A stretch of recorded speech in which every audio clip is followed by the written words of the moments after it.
Cube Radio.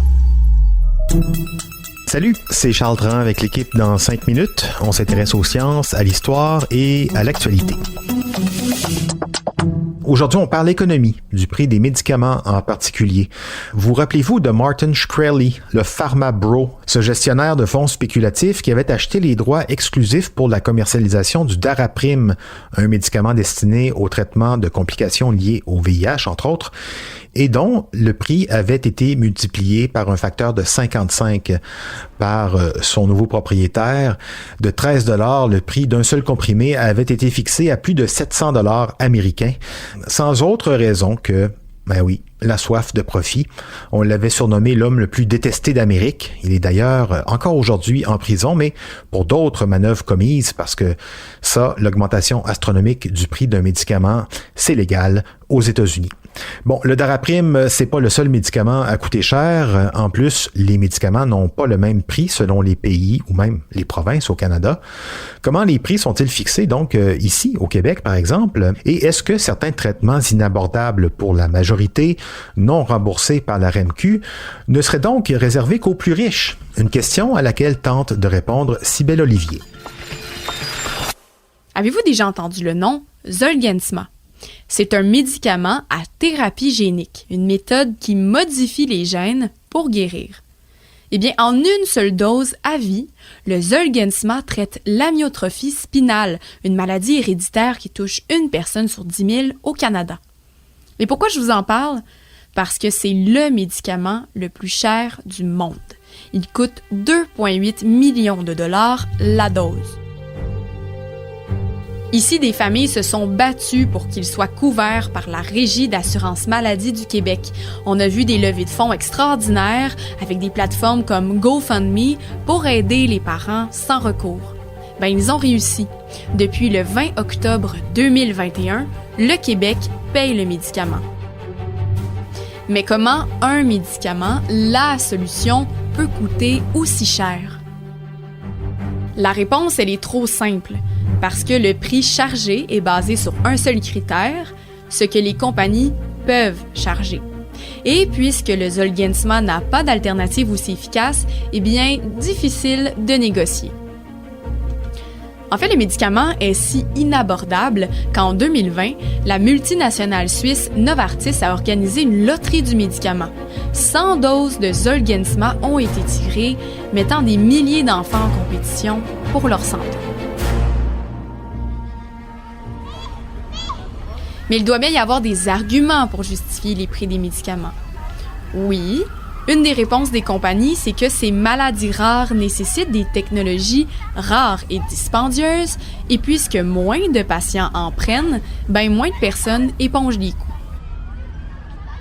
Marc-André Gagnon, un spécialiste des politiques pharmaceutiques à l'université Carleton, expliquait que oui, c'est cher à produire, au début, mais quand le médicament gagne en maturité, le prix devrait redescendre et ce n'est pas le cas. Un autre de leurs arguments, les prix sont élevés pour financer la recherche. C'est vrai, plusieurs analyses ont montré que ça coûte des centaines de millions de dollars, mais ce qui se passe le plus souvent, c'est que les compagnies achètent les brevets qui sont créés par les universités. D'ailleurs, le Zolgensma a créé un scandale parce qu'il a été développé grâce à des subventions et à des dons récoltés lors d'un téléthon en France. Novartis, le créateur, a racheté les droits en 2018 et la France, qui a financé l'élaboration de la thérapie génique, doit maintenant payer le plein prix pour y avoir accès.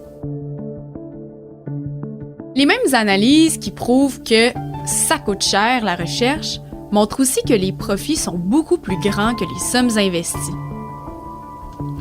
Facilement, on comprend que le coût est fixé pour faire du profit, c'est leur modèle économique. Mais ils ne vendent pas la dose au coût de 2,8 millions de dollars partout. Ça dépend du contrôle de prix exercé par chaque pays.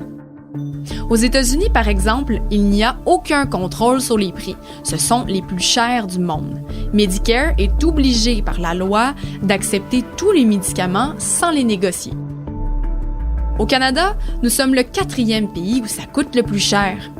Et le problème avec nous, c'est que nous sommes fragmentés. Je disais plutôt que le Québec a accepté de payer le Zolgensma, eh bien l'Ontario et l'Alberta aussi, mais pas ailleurs.